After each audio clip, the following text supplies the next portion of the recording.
बिस्मिल्लाहिर्रहमानिर्रहीम इय्याका नअबुदु व इय्याका नस्तईन।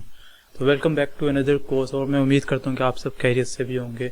और जिस तरह हमने पिछले कोर्सेज़ के अंदर हमने CCN देखा है, सॉफ्टवेयर टेस्टिंग वाला देखा, उसके अलावा हमने पिछले कोर्सेज़ के अंदर ऑपरेटिंग सिस्टम देखा है। तो आज हम लोग एक नया कोर्स स्टार्ट करने जा रहे हैं, इसका नाम है machine learning. I think so that is a very important भी। और उसके अलावा जो होता है ये एडवांस और आजकल की जो नई आपका नेक्स्ट आ रहा है दौर जो से आ रहा है, उसके अंदर आपकी यही machine learning, artificial intelligence, deep learning, यही सारी चीज़ें यूज़ होंगी। तो सबसे पहले आज का इस कोर्स का नाम ये मशीन लर्निंग स्टार्ट करने जा रहे हैं। तो आपको ये कोर्स बहुत ज़्यादा बेनिफिट्स देगा, आपको एल्गोरिथम आपको अंडरस्टैंड करने में हेल्प देगा। और हम लोग साथ में इसका प्रोग्रामिंग वे में किस तरीके से पाइथन के अंदर यूसेज करेंगे वो भी देखेंगे। तो आगे बहुत सारी चीज़ें कमिंग अप भी आ रही हैं। अब मेरे ख्याल से जब मैं ये मशीन लर्निंग का कोर्स और ये ख़त्म करूँगा, उसके बाद मेरा जो नेक्स्ट प्लान है वो ये है कि मैं एक ऐसा कोर्स बनाऊं जो कि मर्न स्टैक के ऊपर हो, जो कि रिएक्ट के ऊपर, नोड.js, ताकि आप सारे लोगों को सारी चीज़ों का पता हो किस तरीके से हम लोग डेवलपमेंट करते हैं। तो मेरा जो नेक्स्ट प्लान है इस कोर्स के बाद वो मेरा नेक्स्ट प्लान रिएक्ट के ऊपर है, नोड.js के ऊपर है, मर्न स्टैक के ऊपर है। तो इन सारे कोर्सेज अगर आप इनको सीखना चाहते हो, वो कोर्स इस तरह का होगा। मेरा नहीं ख्याल आपको इस तरह का कोर्स कहीं और मिलेगा। उसके अंदर बिल्कुल बेसिक्स से लेकर आपको फुल, जिसको कहते हैं ना, आपने कहीं पढ़ा होगा 0 to हीरो, तो वो इस तरह का कोर्स होगा। उसके अंदर आपको सारी चीज़ें प्रोवाइड भी की जाएंगी और उसके अलावा आपको बिल्कुल एक एक चीज़, जिसको कहते हैं ना स्पून फीडिंग, वो की जाएगी। उसके ज़रिए से आपको एक एक चीज़ समझाई भी जाएगी और प्रैक्टिकल भी कराया जाएगा। तो वो रिएक्ट जो सा वो नेक्स्ट वाला कोर्स है, वो that can be a game changer. तो आगे जाके बहुत सारे कोर्सेज मज़ीद बहुत अच्छे आने लगे हैं। तो पहले मैं इस वाले कोर्स को ख़त्म करूंगा, उसके बाद हम उसकी तरफ जाएंगे ताकि आपको मशीन लर्निंग का भी थोड़ा आइडिया हो जाए, ताकि इंटीग्रेशन के अंदर हमें उसके अंदर आसानी भी हो। तो इस वजह आपको ये जो आपका सब्सक्राइब वाला बटन है, अगर आपने नहीं किया हुआ तो लाजमी आप वो सब्सक्राइब भी दबाएँ। और क्योंकि आगे बहुत ज़्यादा इंटरेस्टिंग चीज़ें भी आने लगी हैं, तो आप ज़्यादा से ज़्यादा शेयर भी करें। तो ये मेरा आपको पैगाम था, तो आपको करना भी चाहिए। उसके अलावा क्योंकि इस काम के अंदर मेहनत लगती है, ऐसे मुंह उठा के कोई वीडियोस नहीं बन सकती। इसके लिए बहुत प्रॉपर प्लानिंग करनी पड़ती है, रिसर्च करनी पड़ती है, वीडियो की एडिटिंग करनी पड़ती है, और भी बहुत सारी चीज़ें। वीडियो का थंबनेल है वो अलग बनता है, वीडियो की एडिटिंग अलग होती है, एक एक चीज़ को मैनेज करना वो अलग चीज़ें होती हैं। तो आपका सिर्फ क्या काम है? आपका काम है सिर्फ शेयर करना और सब्सक्राइब करना। तो ये अगर आप अपना काम करें, मैं अपना काम करूँ, तो that will give you the benefits also. So सबसे पहले इसके अंदर आज जो हम कोर्स स्टार्ट करेंगे वो मशीन लर्निंग का। इसके अंदर आपको सबसे पहले समझ आनी चाहिए कि मशीन लर्निंग होता क्या। मशीन लर्निंग ये होता है कि आपने अपने मशीन के साथ आपने इससे काम करवाना है। क्योंकि ऐसा नहीं है कि आपको हर चीज़ करनी चाहिए, इंसानों को हर चीज़ करनी चाहिए, आपने इस पर ट्रांसफॉर्म करना है ताकि मशीन वर्क करे। क्योंकि हर काम इंसान तो कर सकता है, लेकिन उसके अंदर मसला ये आता है, अगर आपने फॉर एग्जाम्पल अगर इस वक्त आप अगर 8वें सेमेस्टर में हैं या 7वें सेमेस्टर में हैं, तो आपने अगर कोई चीज़ पढ़ी होगी दूसरे सेमेस्टर के अंदर या तीसरे सेमेस्टर के अंदर, होपफुली आपको वो चीज़ याद होगी। लेकिन इंसान की कैपेबिलिटी ये होती है कि अगर वो चीज़ आपकी प्रैक्टिस में नहीं रहती, अगर आप रोज़ाना उस चीज़ को ना करो, तो आप कम से कम उसको भूल भी जाते हो। ऐसा ज़रूरी नहीं है कि अगर आप भूल गए तो आपको that is a very big loss नहीं है। लेकिन इंसान को अल्लाह ने बनाया ही इस तरीके से है कि आप मेमोरी आपकी है वो एक टाइम तक एक परमानेंट स्टोरेज में रहती है, उसके बाद वो टेम्पररी के अंदर जाके वो लॉस हो जाती। तो इसमें कोई ऐसा फॉल्ट नहीं है, लेकिन इंसान है तो उसको ऐसा हो जाता है। इसलिए हम लोग जो प्रोग्राम इसमें बनाते हैं, फॉर एग्जाम्पल अगर आप यहाँ पर प्रोग्रामिंग करें, अब 10 साल पुराना भी कोई कोड होगा, उसको आप आज भी रन करेंगे, वो रन होगा उसी तरीके से रन होगा जो आपने पहले रन किया था। उसके अंदर अदर मसले कोई और मसले आ जाते हैं, वो एक अलग चीज़ है। लेकिन द पॉइंट इज़ कि आपकी जो फंक्शनैलिटी है, जो वो चीज़ है, वो सारी उसी की उसी तरह रहती है। इस वजह से हम लोग मशीन लर्निंग को, मशीन्स को इस तरीके से ट्रेन करते हैं कि बेशक वो 10 साल चले, वो 20 साल चले, वो भूलेगी नहीं। That will be stored permanent, that will not be a temporary one. So इस वजह से machine learning is a important thing कि मशीन को आप उस तरीके से ट्रेन करें कि जिस तरीके से वो आपका एज ए रोबोट होता है। रोबोट यही है ना, रोबोट अब आपका फिजिकल वे में आपके सामने आ जाएगा। और ये आपका क्या होगा, आपका सिस्टम के अंदर जो आप काम करते हो तो आप वो फिजिकल नहीं होगा लेकिन इसके अंदर होगा, तो एज अ रोबोट ही है। तो आप इसको मशीन लर्निंग को एज अ रोबोट ही समझें, इसके अंदर भी है तो आपका रोबोट ही है, ठीक है। तो ये होती है मशीन लर्निंग, कि मशीन को उस तरीके से उसको ट्रेन करना कि वो आपके काम करे, आपकी चीज़ों को आसान करें, उसको हम कहते हैं machine learning. That is the one time procedure. ये नहीं कि आपको रोजाना वो चीज़ करनी है, एक चीज़ एक दफ़ा आपने वो चीज़ कर ली, इसको समझा दी, अब वो आगे से वो आपके खुद काम करेगा, आपको दोबारा वो करने की जरूरत नहीं पड़ेगी। So that is a benefit, reusability. तो ये सारी चीज़ें मशीन लर्निंग के अंदर आती है। तो होपफुली आपको मशीन लर्निंग की समझ आएगी क्या होती है। अच्छा, अगली चीज़ इसके अंदर हम करेंगे क्या, इसके अंदर सबसे पहले हम नेक्स्ट वीडियोस के अंदर पाइथन को थोड़ा बहुत डिस्कस करेंगे, कैसे हम फाइल्स के अंदर डाटा रीड करते हैं, उसके अलावा स्ट्रक्चर क्या होता है, अनस्ट्रक्चर्ड डाटा क्या होता है। उसके अलावा हम देखेंगे पाइथन के अंदर हम एक्सेल फाइल के अंदर डाटा कैसे रीड करते हैं। ये सारी चीज़ें भी हम नेक्स्ट वीडियोस के अंदर देखेंगे। लेकिन इसके अंदर हम और क्या चीज़ें करेंगे, हम एल्गोरिथम कैसे डिज़ाइन करते हैं, कैसे उसके अंदर एल्गोरिथम वर्किंग पर आता है, किस किस तरीके से वर्किंग होती है, वो सारी चीज़ें भी हम इसके अंदर डिस्कस करेंगे मशीन लर्निंग कोर्स के अंदर। आज की जो वीडियो, इस वीडियो के अंदर हम लोग थोड़ा सा देखेंगे कि किस तरीके से काम हम करने लगे। तो that is just a basic thing that we study today. तो आज की वीडियो के अंदर हम जो प्रिंसिपल स्टडी करेंगे वो है नेव बेस्ड इन एल्गोरिथम है। ये प्रिंसिपल है, इसके अंदर यूज़ होता है, इसको हम कहते हैं प्रोबेबिलिटी कहते हैं। प्रोबेबिलिटी के किस तरीके से किसकी क्या प्रोबेबिलिटी है। अच्छा, अब इसके अंदर आपको टेबल पर स्क्रीन पर शो हो रहा होगा, ये इस तरीके से आपका टेबल होता है। इस टेबल के अंदर आपको डाटा गिवन है। सबसे पहले ये सारी जो ये वाली वैल्यूज हैं, एक साइड वाली, इसको हम कहते हैं एक्स, और अगली जो वैल्यू मतलब जो इनपुट है, इनपुट क्या है, इनपुट ये होती है आपने उस मशीन को क्या बताया। ये सारी चीज़ें जो इस तरह वाली चीज़ें वो सारी आपकी क्या है, आपकी एक्स वैल्यू आपकी इनपुट है, और इनपुट की बेस पर क्या आपकी आउटपुट आएगी, वो आपका क्लास वाला कॉलम है। जैसे फॉर एग्जाम्पल आपको मैं एग्जाम्पल देता हूँ कि अगर आपका एक मैच है, मैच के अंदर क्या होगा, अगर तो सनी होगा या और विंडी और क्या नाम है हॉट टेम्परेचर होगा, ये सारी चीज़ें आपकी इनपुट जाएंगी, तो आउटपुट क्या आएगी, आपका मैच प्लेड होगा। अगर तो विंडी कंडीशंस हैं और उसके अलावा बारिश वाला मौसम है, टेम्परेचर आपका मॉइस्ट है, तो इसका मतलब है क्या आपका मैच नहीं होगा। तो इस तरीके से जो आपकी आउटपुट आती है उसको हम कहते हैं क्लासेस, और जो सी आपकी इनपुट जारी होती हैं उसको हम क्या कहते हैं, इनपुट्स कहते हैं। वो आपका वो क्या होगा, जो आपका डाटा होगा जो आप गिवन, क्योंकि मशीन लर्निंग के आपने मशीन्स की एक चीज़ याद रखनी, इंसानों की भी ऐसी है। अब अगर जैसे फॉर हम इंसान है, हमारी इनपुट की डिफरेंट जगह हैं। एक इनपुट की जगह क्या है कि आप सुनते हैं, यहाँ से इनपुट लेते हैं और आउटपुट आप यहाँ से देते हैं, ठीक है, बोलने से आप उसकी आउटपुट देते हैं।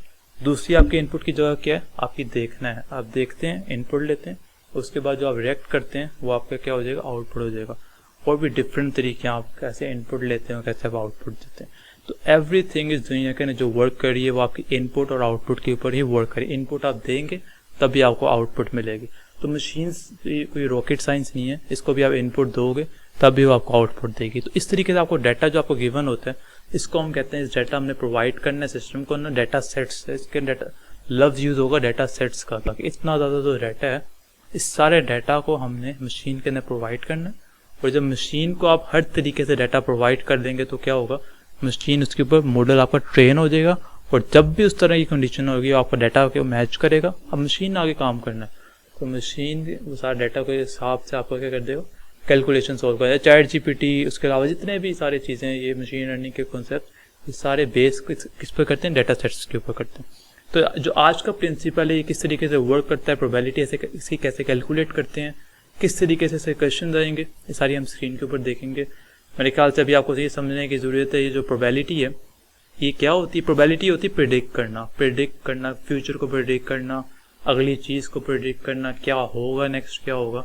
तो मशीन लर्निंग आपको एक्चुअल चीज़ नहीं बताएगा, that will only give you the prediction, क्या हो सकता है। तो वही उसको हम कहते हैं प्रोबेबिलिटी। तो वही प्रोबेबिलिटी हम लोग प्रेडिक्ट करेंगे, क्योंकि अगर एक मैच आपने देखा हो कभी, आईसीसी का पेज होता है या किसी और का, उसके नीचे अगर मैच हो ना, मैच से एक दिन पहले नीचे प्रेडिक्शंस आ रही होती हैं कि इतने चांसेस इसके हैं जीतने के, इतने चांसेस इसके हैं जीतने के। तो दोनों टीमों के जो चांसेस होते हैं वो आपकी प्रेडिक्शन होती है। ऐसा होगा, दैट इज नॉट रिटन कि ऐसा होगा, मतलब एक्चुअल में ऐसा ही होगा, ये रिटर्न नहीं है, ये रिटर्न है कि ऐसा हो सकता है, ठीक है। तो हम लोग मशीन के ज़रिए से प्रेडिक्शन से निकलवा सकते हैं। Machine learning is also all about predictions, कैसे आप प्रेडिक्ट कर सकते हैं। तो इसके अंदर प्रोबेबिलिटी यूज़ होती है, प्रोबेबिलिटी को कहते हैं प्रेडिक्शन। तो इन चीज़ों को हम लोग कैसे यूज़ करते हैं, इस क्वेश्चन के अंदर कैसे यूज़ करते हैं, इसको हम वीडियो के अंदर देखेंगे। इस प्रिंसिपल को कैसे क्वेश्चन आते हैं। सो मेरे ख्याल से स्क्रीन की तरफ मूव करते हैं। So over to the screen ji. तो हम आगे स्क्रीन के ऊपर यहाँ पर देख सकते हैं कि जब भी आज की जो वीडियो के अंदर मशीन लर्निंग का देखेंगे, उसका नाम है नाइव बाइजियन इसको क्लासिफिकेशन। उसके ज़रिए से हम किस तरीके से सॉल्व करते हैं, आज हम उसके बारे में, उसके क्वेश्चंस के बारे में डिस्कस करेंगे और देखेंगे किस तरीके से इसको हम सॉल्व कर सकते हैं। सबसे पहले आपको जब भी इस तरह क्वेश्चन आएगा मशीन लर्निंग का, तो आपको इस तरीके से डाटा गिवन होगा। इसके अंदर डाटा कैसे गिवन है, ये डेज की वैल्यूज हैं, ये टेम्परेचर की वैल्यू है, ये क्लास की वैल्यू। अच्छा, इसके अंदर आपने अब एक और चीज़ याद रखनी है कि डेज की जो वैल्यूज है, उसके अलावा टेम्परेचर की वैल्यू जो सी हैं, इस तरफ जो भी आपकी इस तरफ जो भी वैल्यूज होंगी वो आपकी इनपुट फील्ड्स होंगी, और इस तरफ वाली जो आपकी वैल्यूज होंगी वो आपकी क्या होंगी, आउटपुट फील्ड होंगी। तो इस तरीके से आपको मैं यहाँ पर बना के दिखाता हूँ कि इसके अंदर अगर आपका ये टेबल है इस तरीके से, ये है और उसके अलावा आपकी वैल्यू यहाँ पर ये है, और उसके बाद यहाँ पर आपका टेम्परेचर है, और टेम्परेचर के बाद यहाँ पर आपका कोई बूलियन है, ट्रू और फॉल्स, और यहाँ पर आपकी एक क्लास है। तो आपने सबसे पहले ये याद रखना है कि जो आपकी पहली वाली वैल्यूज है, मतलब आपकी जो ये वाली वैल्यूज है, यहाँ से लेकर यहाँ तक जितनी भी वैल्यूज को हम कहेंगे x, और ये वाली जो आपकी लास्ट वैल्यूज को हम कहेंगे y। तो ये इसी तरीके से कि x के अंदर जो भी इनपुट आएगी उसको हम लोग y के साथ मैच करेंगे, और ये जो सी आपकी वैल्यू होगी ये आपकी आउटपुट फील्ड होगी। इसी तरह यहाँ पर जो डाटा गिवन है, फॉर एग्जांपल ये है सनी, और आपका ये वाला टेम्परेचर है आपका फॉर एग्जांपल हॉट, और ये आपका बूलियन ट्रू है। इसकी बेस पर आपकी ये सारी आपने इनपुट्स दी हैं। जैसे आपको मैंने वीडियो के अंदर बताया, machine learning is all about the input and output. तो आपने जिस तरह से इनपुट दी है उसकी बेस पर आपकी कौन सी क्लास बनती है कि आपका मैच करा जाएगा फिर नहीं करा जाएगा। तो आपने यहाँ पर आपकी आउटपुट आ गई कि प्लेट, ये सारी वैल्यूज क्या थी, आपकी एक्स थी। एक्स की बेस पर जो आपका आंसर आया वाई, ये आपकी आउटपुट प्लेट है। इसका मतलब ये है कि आपका जो डाटा, आपका जो आपको आपने इनपुट दी उसकी बेस पर आपको क्या आउटपुट है, ये वो आपको यहाँ पर उसने एंड पे क्या शो करती है। इसी तरीके से जब भी आपको डाटा गिवन होगा उसके अंदर एक लास्ट वाला जो कॉलम होगा, आपने ये याद रखना है, या लास्ट वाला जो कॉलम होगा वो हमेशा आपकी आउटपुट फील्ड होंगी। मतलब इसके अंदर आपको प्ले, नॉट प्ले, या फिर और भी कोई भी वैल्यूज हो सकती हैं। इस तरफ वाली जो आपकी सारी वैल्यूज होंगी, मतलब आपने ये याद रखना है, लेफ्ट हैंड साइड पर जितनी भी वैल्यूज होंगी वो सारी, बेशक यहाँ पर डे और टेम्परेचर और उसके अलावा जितने भी ज्यादा हों, वो सारी आपकी इनपुट फील्ड्स होंगी। इस तरफ जो लास्ट वाला बिल्कुल कॉलम होगा वो आपकी क्या होगी, आउटपुट फील्ड होगी। इसकी बेस पर आपका ये डाटा आएगा। अब डाटा मशीन लर्निंग के अंदर क्या होगा, इसके अंदर सारा इस तरह डाटा इसके अंदर फील्ड होगा, कि इसके अंदर फील्ड हुआ कि सनी, हॉट और प्ले की बेस, सनी होगा, डे होगा, टेम्परेचर हॉट होगा, इसकी बेस पर आपने इसको आउटपुट दे देनी प्ले। अब फॉर एग्जांपल जैसे चैट जीपीटी है, चैट जीपीटी अब किस तरीके से काम कर रहा है, तो इसमें आपको एक लो लेवल एग्जांपल दे रहा हूँ। इस तरीके से इसके बहुत ज़्यादा मजीद चीज़ें भी होंगी, लेकिन आपको मैं एक एग्जांपल के तौर पर ये बता रहा हूँ कि चैट जीपीटी भी इस तरीके से काम करता है। फॉर एग्जांपल उसके बैक एंड के ऊपर वो इस तरीके से आप उसकी एग्जांपल ले सकते हैं कि फॉर एग्जांपल आपने एक सिस्टम बनाया है उसके अंदर, या चैट जीपीटी के अंदर, जिसके अंदर भी मर्जी आपने डाटा सेट, आपने पहले उसका डाटा सेट बनाना होता है, डाटा सेट आपने प्रोवाइड करना होता है। मशीन लर्निंग को इस चीज़ से कुछ भी नहीं है कि आपको डाटा कहाँ से आ रहा है, आपने उसको बस डाटा प्रोवाइड करना है और उसकी बेस के ऊपर वो आपको डिजायर्ड आउटकम्स देगा। मतलब डाटा आपने उसको ज़्यादा सारा प्रोवाइड करना। अगर आपका डाटा सेट स्ट्रॉन्ग नहीं होगा, इसका मतलब आपका डिजायर्ड आउटकम की जो एक्यूरेसी है वो आपकी लो हो जाएगी। इस वजह से आपने ये चीज़ याद रखनी है कि आपका डाटा सेट जो है वो आपको स्ट्रॉन्ग होना चाहिए। तो इसके अंदर भी यही चीज़ है कि अगर आपने फॉर एग्जांपल एक आपने बनाया है सिस्टम बनाया है जिसने आपको प्रेडिक्ट करना है कि आपकी जैसे फाइवर के ऊपर आपने एक सिस्टम बनाया है कि आपने चेक करना है कि जो आपका डाटा या आपकी क्लास वाला एंड वाला जो आपका कॉलम होता है वो आपका हमेशा कौन सा होता है, आउटपुट का होता है, और बाकी जो 3 फील्ड्स होती हैं वो आपकी इनपुट्स की होती हैं। तो ये 3 आपकी इनपुट्स की फील्ड है फॉर एग्जांपल, ये आपकी आउटपुट की फील्ड है। तो फाइवर के अंदर उन्होंने अगर ऐसा सिस्टम मशीन लर्निंग का अडॉप्ट करना है कि फॉर एग्जांपल एक यूज़र है, यूज़र का नेम उसमें कुछ भी है, तो उसके अंदर उन्होंने एक फील्ड बनाई है, इनपुट फील्ड के यूज़र अगर एंटर करेगा जी ऑनलाइन यूज़र, ठीक है। उसके अलावा एक उन्होंने फील्ड बनाई है कि रेटिंग, और तीसरी उन्होंने फील्ड बनाई है कि प्राइस, ठीक है। उन्होंने एक ऐसा सिस्टम बनाया है अपने फाइवर के अंदर, फॉर एग्जांपल उन्होंने डेटा सेट का बैकएंड में डेटा सेट इस तरीके से बनाया है कि इसकी बेस पर आपने गिग शो करनी, क्योंकि फाइवर के अंदर एक नया फीचर भी आया है कि आपको सिर्फ वो वाली गिग शो होंगी जो यूजर आपको आप यूजर जो एंटर करेगा उसको सिर्फ मशीन लर्निंग के एल्गोरिथम के जरिए से सिर्फ वो वाली चीजें शो हो, सिर्फ वो वाली गिग शो होंगी। उसमें ये होता है कि जो लोगों ने बनाई होती है उसको कहते हैं गिग। उन्होंने बैकएंड में हो सकता है इस तरीके का एल्गोरिथम, वो छोटे छोटे एग्जांपल आपको मैं दे रहा हूँ कि इस तरीके से वर्क कर रहा हो। तो फॉर एग्जांपल ऑनलाइन यूजर्स हैं, फॉर एग्जांपल उन्होंने डाटा प्रोवाइड किया कि ये यूजर है ऑनलाइन जो कि ट्रू है, और रेटिंग उसकी है 5.0, 5.0 मतलब 5 रेटिंग, और प्राइस उसकी है जी $30। सो इसके अंदर क्या होता है, डाटा सेट आपने प्रोवाइड किया, ये इनपुट एंटर की, यूजर ने कहा जी मुझे ऑनलाइन यूजर भी चाहिए, मुझे रेटिंग 5.0 वाला भी चाहिए, मुझे प्राइस $30 वाला भी चाहिए। तो क्या आपने उसको आउटपुट भी आपने उसको बताई हुई है कि इसकी बेस पर आपने उसको आउटपुट देनी है कि ये यूजर है इस वक्त ऑनलाइन भी है, 5.0 भी है, और उसकी प्राइस कितनी $30 भी है। तो आपने ये यूजर उसको शो करवा देने। तो ये एक मैंने आपको बहुत छोटा सा एग्जांपल दिया है कि इस तरीके से आप किसी बड़े सॉफ्टवेयर या बड़े सिस्टम के अंदर आप मशीन लर्निंग का एल्गोरिथम लगा सकते हैं। और इसके अंदर तो सिर्फ आसान सा मैंने आपको एग्जांपल दिए कि किस तरीके से इसे वर्किंग हो रही है। अब फॉर एग्जांपल मैंने एक और इसमें सिर्फ एक आपने इसमें प्रोवाइड नहीं करनी है, आपने इसको मल्टीपल डाटा सेट में आपने वैल्यूज देनी है। जैसे फॉर एग्जांपल ऑनलाइन की जगह मैंने एक इसको डाटा ये भी दिया कि अगर फॉल्स हो और रेटिंग जो सी है 3.0 हो और प्राइस जो सी है $25 वाले यूजर्स हों, तो आपने ये यूजर जोन से आपने उसको शो करवा देना है। तो इस तरीके से आपने जो भी अपना डाटा सेट है वो आपने डाटा सेट बनाकर अपने मशीन को दे देना है, और मशीन ने फिर आगे सारी वर्किंग परफॉर्म करनी है। तो ये हो गया डाटा सेट के बारे में। और आपको अब ये भी पता लग गया होगा कि ये वाली जो वैल्यूज होती हैं वो एक्स होती हैं, मतलब इनपुट वाली फील्ड्स, और ये वाली वैल्यू आपकी आउटपुट वाली फील्ड्स होती हैं। इस तरीके से ये मशीन लर्निंग का एल्गोरिथम काम करता है, जो कि टोटली बेस किसके ऊपर करता है, और बेस के ऊपर करता है डाटा सेट के ऊपर। डाटा सेट आपका जितना स्ट्रॉन्ग होगा उतना आपका जो मशीन लर्निंग का जो भी आपका प्रोग्राम है वो आप उसकी एक्यूरेसी ज़्यादा बेहतर होगी। तो इसमें अंदर एक्यूरेसी आप पॉइंट ये लिख लें, एक्यूरेसी वाला पॉइंट सबसे इम्पोर्टेंट है, जो कि आपकी एक्यूरेसी 99% या फिर आप कह सकते हैं 98%, इस पर आपकी डिपेंड कब करेगी, जब आपका डेटा सेट स्ट्रॉन्ग होगा। तो ये machine learning is all about data set. The more the data is strong the more the accuracy will be. So that's all depends upon that. आपको इस चीज़ की समझ आ गई होगी किस तरीके से इसकी वर्किंग परफॉर्म होती है। तो आप देख सकते हैं कि इस तरीके से आपको जब इस डाटा प्रोवाइड किया जाएगा, अच्छा जब आपको क्वेश्चन जो आएगा वो आपको इस तरीके से डाटा सारा प्रोवाइड किया जाएगा, और आपसे कहा जाएगा कि इसके ऊपर आपने अभी आज जो हम कर रहे हैं उसका नाम है नाइव। मैं यहाँ पर नाम भी लिखता हूँ नाइव, इस तरीके से नाम है। स्पेलिंग आप चेक कर लीजिएगा क्या स्पेलिंग है, बाइसियन क्लासिफिकेशन। तो हमने इस पर बाइसियन क्लासिफिकेशन अप्लाई करनी है। सबसे पहले आपको इस तरीके का डाटा प्रोवाइड किया गया है। ये जो से आपको मैंने बताया था कि यहाँ से लेकर यहाँ तक जितने भी फील्ड होते हैं इसको हम कहते हैं एक्स, और ये वाली जो आखिरी वाली फील्ड होती है इसको हम कहते हैं वाई।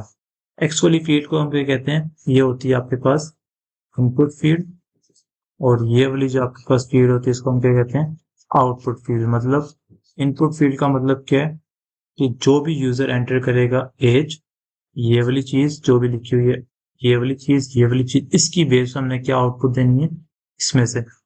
फॉर एग्जाम्पल एक यूजर है, वो आया, उसने आके क्या किया है, उसने कहा जी ये समझे कि ये डेटाबेस का सिस्टम है, कोई मेडिकल का सिस्टम है। तो एक नया यूजर आया, उसने अपनी एज एंटर की है जी कि मैं, अब इसमें कौन सी लिखी हुई है, उसने एंटर की है जी मैं यंग हूँ, ठीक है।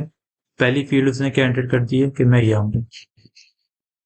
सिस्टम है मशीन लर्निंग का, आप समझ लें कि उसके अंदर अब उसने पहले अपनी फील्ड का एंटर कर ली यंग, अगली फील्ड उसने एंटर क्या की है कि मैं मायोपी हूँ, ठीक है। तो सेकंड उसने क्या एंटर कर दी, मायोपी एंटर कर दी। उसके बाद तीसरी क्या चीज उसने एंटर की है, क्योंकि तीसरी भी फील्ड है, एक फॉर्म के अंदर फील्ड्स होती है ना, इसके अंदर इसका नेक्स्ट फील्ड है एस्टिग्मेटिक। उसने कहा एस्टिग्मेटिक नो है कि यस, अब वो कहता है जी कि मुझे एस्टिग्मेटिक कहता है मेरा यस, ठीक है, उसने एंटर कर दी यस। उसके बाद उसने नेक्स्ट फील्ड देखी है कि TA production rate, TA production rate आपका रिड्यूस है या नॉर्मल, इसमें दो ही चीजें हैं। तो आपने एंटर क्या कर दिया, आपने कहा जी मेरा नॉर्मल है। तो मशीन लर्निंग के एल्गोरिथम ने क्या करना है, उसने इस सारी चीज को देखना है कि आपने क्या क्या चीजें इनपुट्स की हैं। उसने देखना है अच्छा यंग हो, आपको डाटा सेट है उसमें देखना है अच्छा यंग, ये वाला यंग आ गया। उसके बाद उसने देखना है मायोपी है, ठीक है, उसने कहा जी मायोपी। अब उसने देखा जी आपका ESP है, उसने आपसे इसमें देखा कि अच्छा जी आपका ESP, मतलब अभी तक तो ये वाला आपका बन रहा है। तो उससे नेक्स्ट उसने देखा जी अच्छा आप नॉर्मल भी हो, तो नॉर्मल भी है। अब आपने देखा जी अच्छा ये इसके बाद रिड्यूस आ रहा है, इसका मतलब है ये वाली क्लास आपको असाइन नहीं की जा सकती। तो उसके बाद देखो ये वाला यंग मायोप ESP है, यस। उसके बाद आपका क्या है, नॉर्मल भी है। इसका मतलब है आपको कौन सी असाइन की जाएगी, हार्ड कॉन्टेक्ट वाली की जाएगी। तो आपको जो मशीन लर्निंग का एल्गोरिथम है वो इस सारी चीज को देखेगा, आपके डेटा सेट को देखेगा और इसकी बेस पर आपको क्या देगा, एक आउटपुट देगा कि आपको ये वाली बीमारी हो सकती है।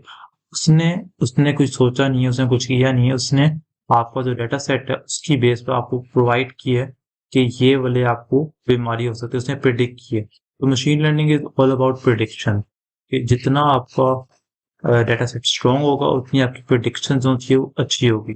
अब प्रिडिक्शन अच्छी का क्या मतलब है, आपकी एक्यूरेसी अच्छी से अच्छी होनी चाहिए, मतलब आपका डेटा सेट जितना स्ट्रॉन्ग होगा तो आपकी प्रिडिक्शन भी उतनी अच्छी होगी। इसी तरीके से अब जब इस तरह का क्वेश्चन आएगा तब आपने क्या करना है, सबसे पहले हम इसका फॉर्मूला याद करना है। फॉर्मूला इसका क्या होता है, इसका फॉर्मूला मतलब हमने प्रोबेबिलिटी कैलकुलेट करनी है। हमने क्या करना है, हमने ये नहीं कहना कि हमने डेटा सेट की बेस पर नहीं हमने कह देना कि ये वाला आपको, ये वाली आपको क्लास असाइन होगी। हमने क्या करना है, हमने इसकी एक्यूरेसी फाइंड करनी है कि जो प्रेडिक्शंस आ रही हैं इसकी एक्यूरेसी इसकी सबसे ज्यादा है, ठीक है।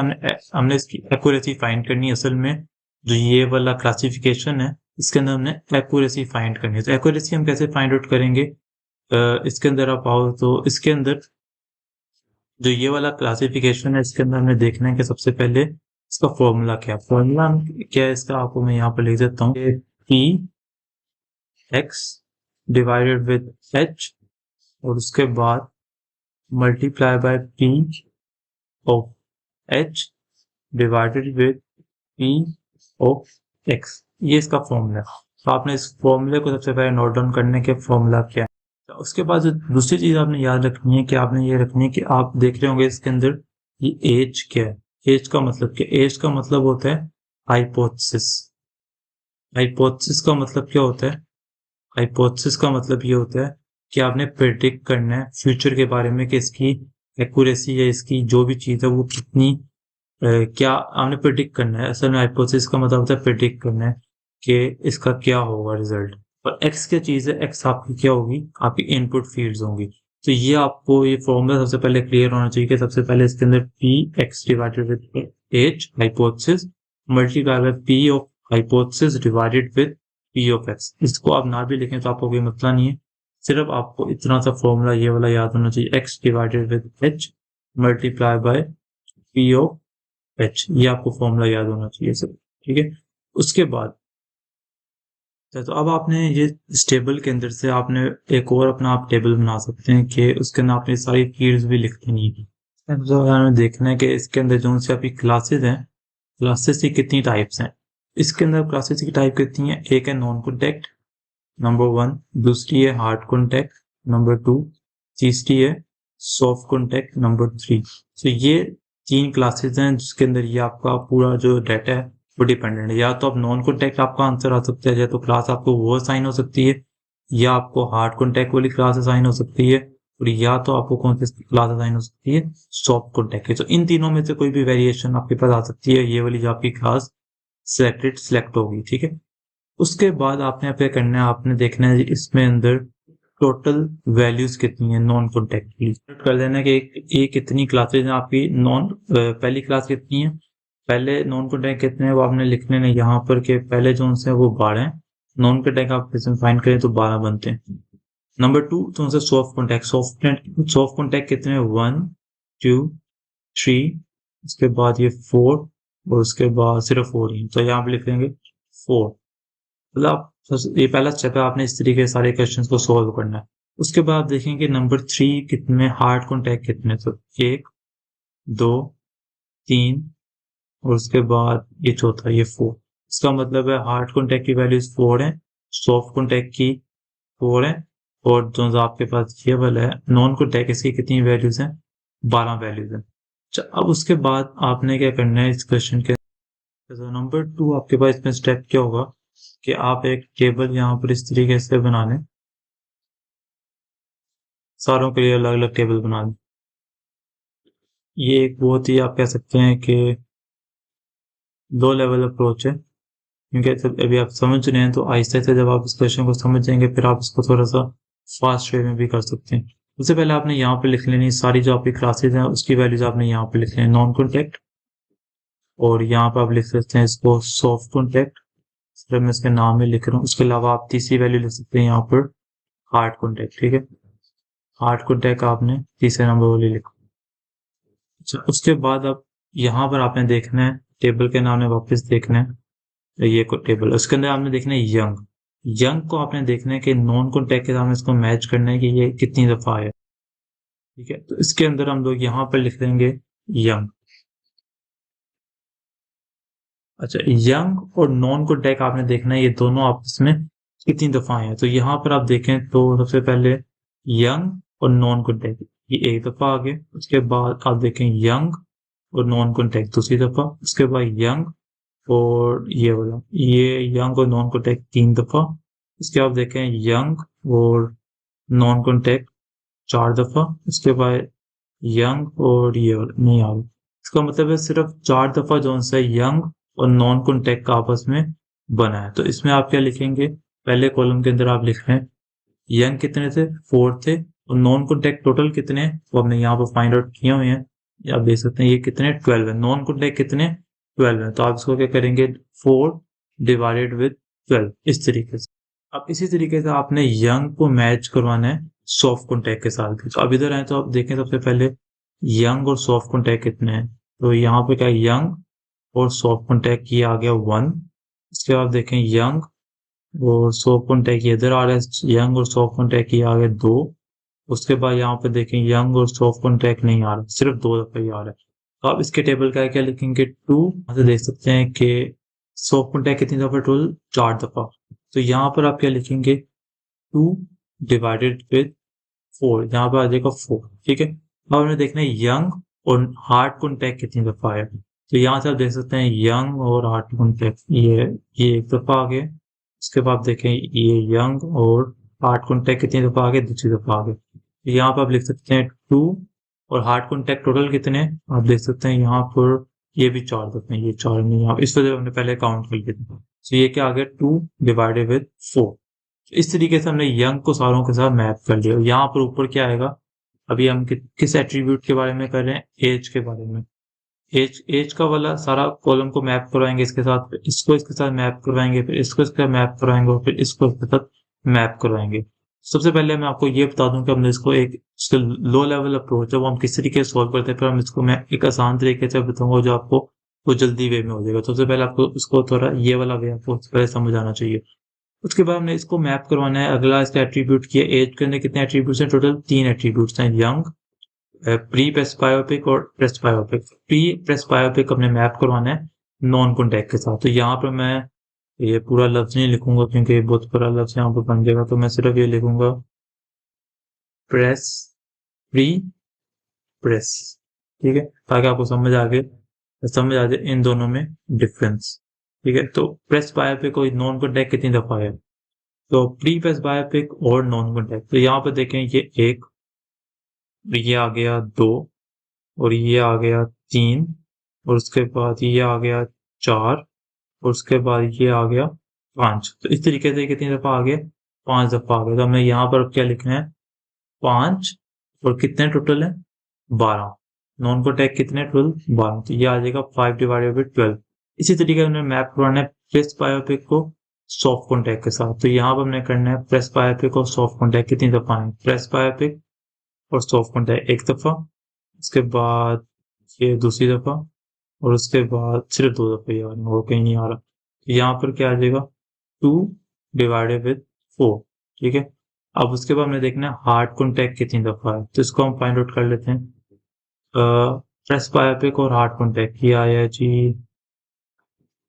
ये एक दफा, ये उसके बाद हार्ड कॉन्टैक्ट और उसकी दफा नहीं आया, सिर्फ एक दफा ही आया। तो हम यहाँ पर क्या लिख देंगे 1 डिवाइडेड विद कितने टोटल है, 4 ही टोटल है। यहाँ पर 1 डिवाइडेड विद 4 आया। अच्छा, तो इसके बाद जो लास्ट कॉलम है वो कितना है, प्रेस बायोपिक का। अब हम इसको सॉल्व करेंगे। यहाँ पर हम सबसे पहले लिखेंगे प्रेस बायोपिक।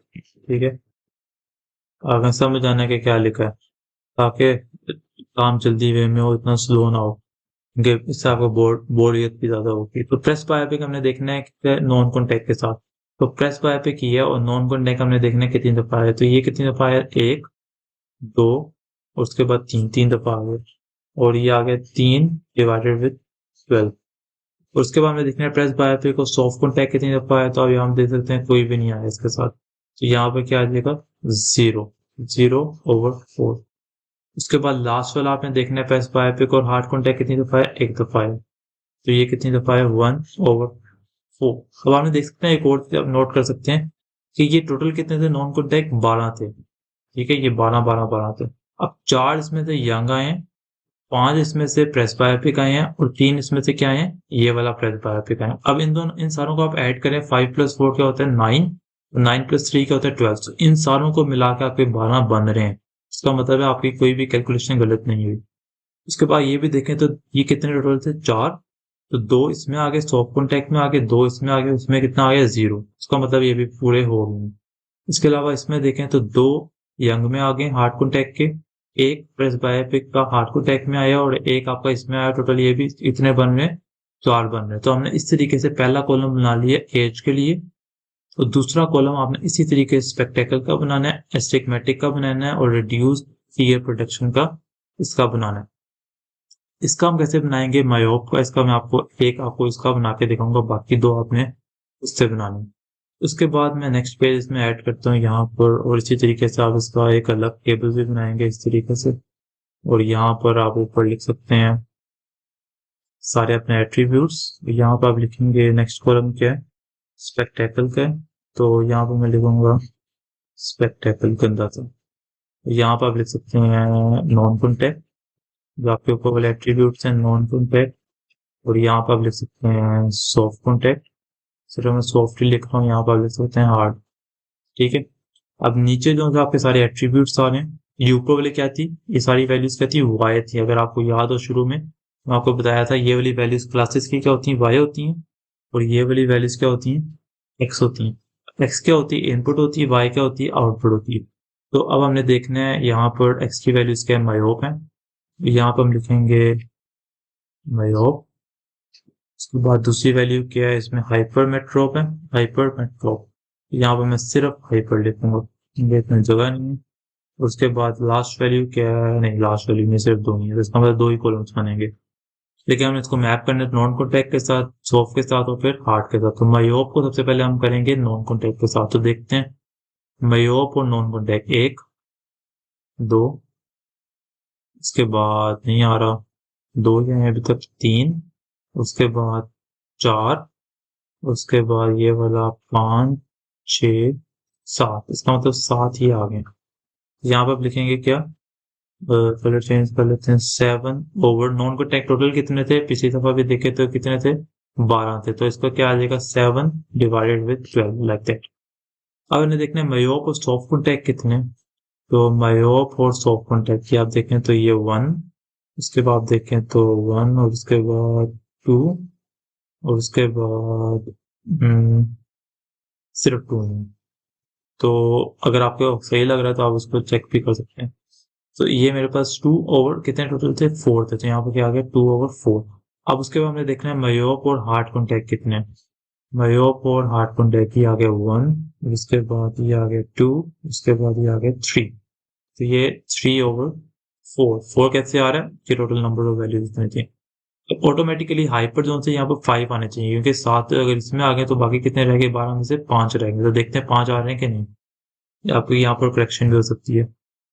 यहाँ पर आ गए एक नॉन कॉन्टैक्ट के साथ, फिर दूसरा आ गया यहाँ पर, उसके बाद तीसरा, चौथा और पांचवा। इसका मतलब इसके 5 यहाँ पर पूरे आ रहे हैं, 5/12।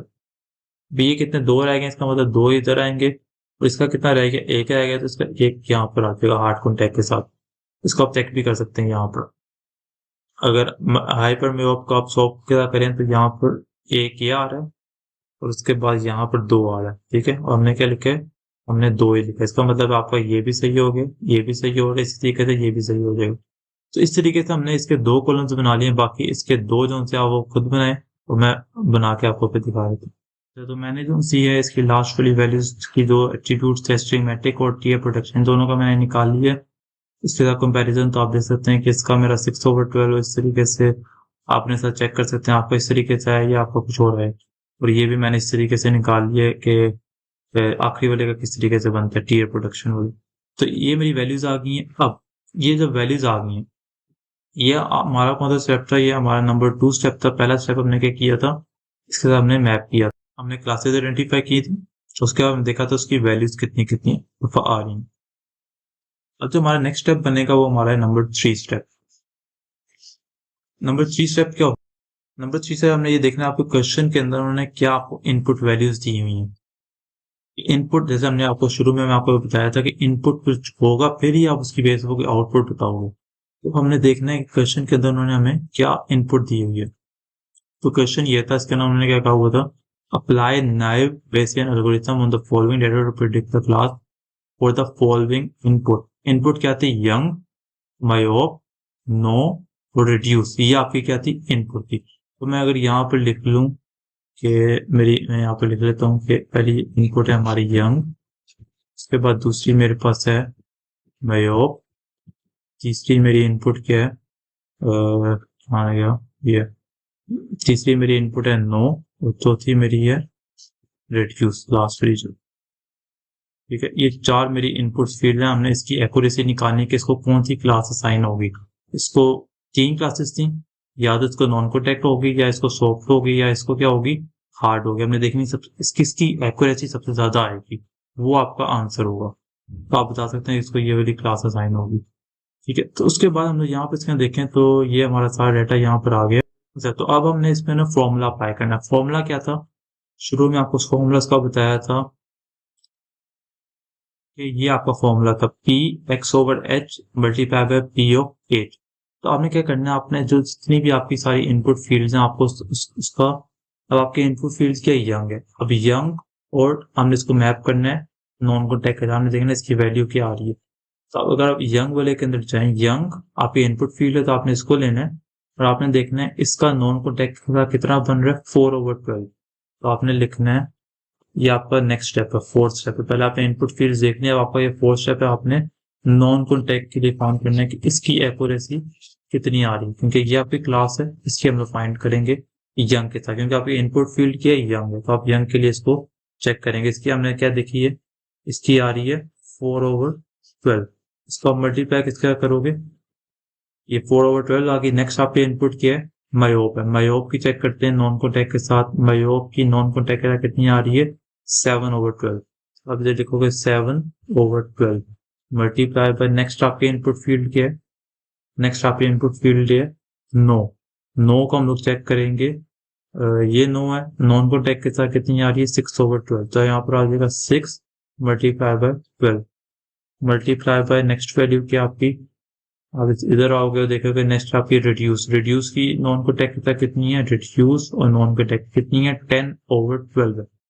तो यहाँ पर आपके लिखोगे मल्टीप्लाई बाय 10/12, ठीक है।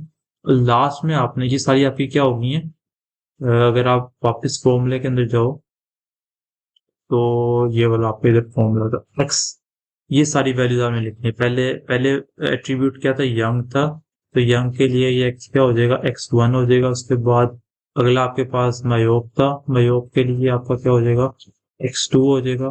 फिर बाद तीसरा आपका क्या था, 9 था शायद, 9 आपका x3 हो जाएगा। तो ये इस तरीके से ये x की वैल्यू चेंज होती रहेगी। और h की वैल्यू क्या थी, h की वैल्यू आपकी ये वाली थी जो 12 था। 12 मतलब कितने, उतने एट्रीब्यूट्स कितने उस क्लास के लिए। नॉन कॉन्टैक्ट के लिए करेंगे, नॉन कॉन्टैक्ट कितने हैं, 12। तो इस तरीके से नीचे आपकी वैल्यू क्या आ जाएगी, 12। अब आगे फॉर्मूले में देखें तो आगे नेक्स्ट क्या चीज थी, नेक्स्ट होता है multiply by P of H था। पी ऑफ एच इसमें कितना है, 12 है। तो यहाँ पर आप क्या कर देंगे, एंड पे आप कर देंगे 12 ओवर 20। अगर आप इसमें टोटल फील्ड्स देखें, इसमें कितनी टोटल फील्ड है, सारों को 12 प्लस 4 कितना बनता है, 20 बनता है। तो आप इसको मल्टीप्लाई बाय 12 ओवर 20 कर देंगे। अब इस सारों को आप सोल्व करके देख सकते हैं, इसको आप कैलकुलेटर पर सोल्व करके देख सकते हैं क्या आंसर आता है। जब आप इसको कैलकुलेटर पर सोल्व करेंगे तो आपके पास ये इसकी एक्यूरेसी आ जाएगी 0.0486। यहाँ पे लिख सकते हैं, यहाँ पे मैं लिखता हूँ 0.0, यहाँ पे मैं लिख देता हूँ 0.0486। ये आपकी इसकी नॉन कॉन्टैक्ट की आ गई। इसी तरीके से आपने नंबर 5 स्टेप क्या होगा, नंबर 5 स्टेप होगा आपने की एक्यूरेसी फाइंड करनी है सॉफ्ट कॉन्टैक्ट के लिए। यहाँ पे मैं लिख देता हूँ सॉफ्ट कॉन्टैक्ट। सॉफ्ट कॉन्टैक्ट के लिए कैसे फाइंड आउट करेंगे, आपने सेम स्टेप्स यूज करने, आपका इनपुट सेम रहेगी यंग, हमने मैप करना है सॉफ्ट कॉन्टैक्ट के लिए। तो यहाँ पर आपका है यंग, इसको हमें मैप करना है सॉफ्ट कॉन्टैक्ट के लिए, क्या आ रहा है 2/4। तो यहाँ पर क्या आ जाएगा 2/4 मल्टीप्लाई बाय, अब हमने नेक्स्ट इनपुट फील्ड क्या मायोप को हमने मैप करना है सॉफ्ट कॉन्टैक्ट के लिए। मायोप और सॉफ्ट कॉन्टैक्ट कितना है, ये भी 2/4 है, तो मल्टीप्लाई बाय 2/4, फिर मल्टीप्लाई बाय नेक्स्ट के आपके पास 9 है मेरे ख्याल से, तो 9 का हमने मैप करना है सॉफ्ट के साथ, ये कितना आ रहा है 4/12। और उसके बाद जो लास्ट है वो आपका रिड्यूस्ड है, रिड्यूस सॉफ्ट कितना आ रहा है 0 मल्टीप्लाई बाय 0/4 मल्टीप्लाई बाय आपका इसकी कितनी वैल्यूज हैं टोटल, तो इधर आप जाके देख सकते हैं इसकी टोटल वैल्यूज कितनी है। तो इसकी टोटल वैल्यूज है 4, तो ये 4/20 आ जाएगा, क्योंकि टोटल वैल्यूज कितनी है 20 है। अब इसको आप कैलकुलेटर पे सॉल्व करके देख सकते हैं। अगर यहाँ पर 0 आ रहा है, 0 का मतलब अगर 0 आ रहा है तो आप इसको या तो इग्नोर कर सकते हैं, या तो आप ये दूसरा काम ये कर सकते हैं, सारों के अंदर +1 कर दें। मतलब अगर आप इसके अंदर +1 कर दे, इसके अंदर 3 करते हैं, सारों के अंदर एक एक वैल्यू इंक्रीज कर दें, तो आपके टोटल रिजल्ट पे इतना कोई फर्क नहीं पड़ता। तो जब भी आपकी 0 आएगी वैल्यू, आपने सारों के अंदर +1 कर देना। तो अब इसके अंदर हम लोग, जब भी आपको इसका 0 यहाँ पर आ जाएगा, तो आपने एक काम ये करना है कि आपने सारों के अंदर एक एक वैल्यू क्या कर देनी है, ऐड कर देनी है। क्योंकि अगर 0 करेंगे तो सारा आपका आंसर 0 ही हो जाएगा, क्योंकि 0 डिवाइडेड विद 4 क्या होता है 0 होता है। तो आपको पूरा ओवरऑल आंसर क्या कर देगा, 0 कर देगा। इससे बचने के लिए आपने सारों के अंदर एक वैल्यू क्या कर देनी है, ऐड करनी है। मतलब कि यहाँ पर अगर जैसे 2 है तो इस तरह एक ऐड कर देंगे तो क्या आ जाएगा, यहाँ पर आ जाएगा 3। तो यहाँ पर आपने क्या कर देना है, एक एक वैल्यू इंक्रीज कर देनी है। तो यहाँ पर आ जाएगा 3, इसको आप इंक्रीज करेंगे तो यहाँ पर क्या आ जाएगा 3, इसको आप रहने देंगे, दोनों इसके फुल है। तो यहाँ पर इसको आपने इंक्रीज किया तो क्या आ गया 1/4, और इसको जब आपने इंक्रीज किया तो क्या आ गया 5/20। एक एक इंक्रीज करने से कोई आपका आंसर में कोई इतना ज्यादा इफेक्ट नहीं आएगा। तो इसको जब आप कैलकुलेट करेंगे तो आपका क्या, इसका आपका आंसर क्या आ जाएगा 0.0351। इस तरीके से आपने सॉफ्ट कॉन्टैक्ट के साथ इसका फाइंड आउट कर लिया। अब आपने जो लास्ट करना है वो आपने इसका हार्ड कॉन्टैक्ट के साथ फाइंड आउट करना है कि हार्ड कॉन्टैक्ट के साथ इसकी एक्यूरेसी क्या आ रही है। तो जब आप इसके साथ फाइंड आउट करेंगे तो इसी तरीके से सारी वैल्यूज लिखेंगे। जब इसको हमने सॉल्व किया तो इसका आंसर इस तरीके से आ रहा है। अब इसके अंदर 2 जीरोस आ रही हैं, इन 2 जीरोस को कैसे सॉल्व करेंगे, सारों के अंदर एक ऐड कर देंगे 1 सारी वैल्यूज के अंदर, ताकि हमारा आंसर ओवरऑल 0 ना हो। इसको आप कर दोगे 4/4, एक ऐड करने से कोई डिफरेंस नहीं आएगा। तो एक ऐड आप सारों के अंदर एक वैल्यूज के अंदर एक ऐड कर लें, इसको आप 1 कर लें, और इसको आप आखिरी वाले को क्या कर लें 5। तो इसको जब आप मल्टीप्लाई करेंगे तो इसका आंसर यहाँ पर आ जाएगा 0.0117, ये इसका आंसर आ जाएगा। तो आप सारों के अंदर वैल्यूज कंपेयर करें, इसका आंसर 0.01 है, और इसका आंसर क्या है, इसका आंसर है 0.0351, और इसका आंसर क्या है 0.048। तो आप देखें तो सबसे ज्यादा आंसर जिसका है इसका आंसर है, जो कि नॉन कॉन्टैक्ट क्लास। इसका मतलब है ये जो आपकी इनपुट फील्ड थी, इसको हम कौन सी क्लास असाइन कर सकते हैं? इसमें से हम असाइन कर सकते हैं नॉन कॉन्टैक्ट, क्योंकि इसकी वैल्यू सबसे ज्यादा जो कि 0.48 है। तो आप इस तरह इस इनपुट फील्ड को, जो कि ये है, इसको आप असाइन कर दोगे नॉन कॉन्टैक्ट, तो हमारी आउटपुट ये होगी। जब भी एक डाटा के अंदर ये वाली इनपुट आएगी, तो हमने इसको कौन सा आउटपुट देनी है? नॉन कॉन्टैक्ट देनी है। तो इस तरीके से जब आपको डाटा सेट प्रोवाइड होगा, उसके अंदर वैल्यू सारी गिवन होगी, इस तरीके से आपने इसके अंदर फाइंड आउट करना है कि आपकी क्लास क्या होगी। तो इधर लिखा हुआ क्वेश्चन के अंदर कि apply naive Bayesian algorithm to on the set predict the class. Predict मतलब बतानी है कौन सी क्लास असाइन होगी जब आपको ये वाली इनपुट फील्ड होगी। इस इनपुट फील्ड की बेस पर आपने ये सारा फाइंड आउट करना है। अब इसके आप अगर आपको समझ आ गई तो आप इसको फास्ट वे के अंदर भी कर सकते हैं, जरूरी नहीं है कि आप सारे टेबल्स बना के करें। अब इसमें वैल्यूज चेंज भी हो सकती हैं। यंग की जगह ये भी पूछ सकते हैं कि अगर इनपुट फील्ड ये होगी, मायोप की जगह ये होगी, नो की जगह यस होगी, रिड्यूस की जगह अगर नॉर्मल होगी, तब कौन सी क्लास फाइंड होगी। तो सेम तरीका आपने यूज करना है, आपने सारों को मैप करनी है। जैसे अगर वो कहेंगे मायोप की आपने फाइंड आउट करनी है या हाइपरम्योप की फाइंड आउट करनी है, उसकी वैल्यू आपने इसमें डाल के सारों के साथ मल्टीप्लाई करके फिर आपने इसकी एक्यूरेसी फाइंड करनी है। और इस तरीके से आपका प्रेडिक्ट क्लास हो जाएगी, आपका ये वाला एल्गोरिथम अप्लाई हो जाएगा। अच्छा, तो वीडियो तो आपने देख ली होगी किस तरीके से हमने इस प्रिंसिपल को सॉल्व किया, और उम्मीद करता हूँ आपको इसकी समझ भी आ गई होगी कि किस तरीके से इसको हमने सॉल्व किया है। और जब प्रोबेबिलिटी के क्वेश्चन आएंगे, इनपुट आपको क्या होगी और आपने उसकी जस्ट आउटपुट बतानी है। आपको मैंने पहले भी बताया था कि this is all about prediction.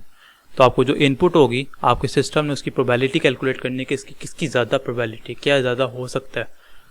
कल आप यूनिवर्सिटी जाएंगे, उसकी प्रोबेबिलिटी हो सकता है 99% हो, लेकिन 1% आपकी प्रोबेबिलिटी ये भी हो सकती है कि आप ना जाओ।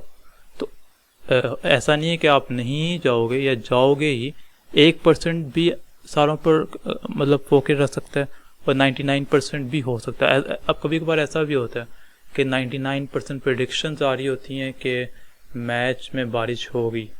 जैसे मेरे ख्याल से पाकिस्तान और इंडिया का मैच था, उसके अंदर प्रेडिक्शन थी कि 99% है कि बारिश ही होगी उस दिन, लेकिन उस दिन बारिश नहीं हुई और सारा मैच कंप्लीट हुआ। तो that is all about predictions. आपने सिर्फ प्रेडिक्शंस करनी है। तो इसके अंदर भी हमने प्रोबेबिलिटी जो कैलकुलेट्स की हैं, that is all about prediction. इसकी प्रेडिक्शन सबसे ज़्यादा है, उसको हम लोग वो क्लास असाइन कर देंगे कि ये आपकी क्लास है, और इस तरीके से इसका रिजल्ट आएगा। That is all about prediction. So मैं उम्मीद करता हूँ आपको इसकी प्रिंसिपल की समझ आई होगी, और इसका जो नेक्स्ट प्रिंसिपल है वो भी हम नेक्स्ट वीडियोज़ के अंदर देखेंगे। और जब साथ साथ आप लोग इस सारी वीडियोस को आप देखते रहेंगे और साथ साथ एक चीज़ को नोट डाउन करते रहेंगे, तो that will store in your permanent memory. और साथ साथ आपकी वो चीज़ें, एक पत्थर जो होता है वो शुरू के अंदर बिल्कुल स्ट्रेट ही होता है, मतलब उसके कोने जो होते हैं वो बिल्कुल सही होते हैं। शुरू में उसको कुछ भी नहीं पता होता, बाद में जब उसको रगड़ते हैं आहिस्ता आहिस्ता, फिर ही वो कोई एक वैल्यूएबल और वर्किंग वाली चीज़ बनती है। पहले वो फजूल ही होता है। तो इसी तरीके से जब तक ग्राइंड नहीं होंगे तब तक आपका वो आउटपुट नहीं आएगी। तो इसी तरीके से जब आप एक एक चीज़ को साथ साथ उसको करेंगे, तब भी आपको उसका आउटपुट रिजल्ट भी आएगा। तो होप सो आपको सारी चीज़ों की समझ आ गई होगी। नेक्स्ट वीडियोज़ के अंदर हम लोग कोर्स को डिटेल में पढ़ेंगे, पाइथन के बारे में भी देखेंगे। सो आज की वीडियो के लिए इतनी, मिलते हैं नेक्स्ट वीडियो के अंदर, और सब्सक्राइब लाजमी कीजिएगा। तो तब तक के लिए अल्लाह हाफिज़। Thank you so much.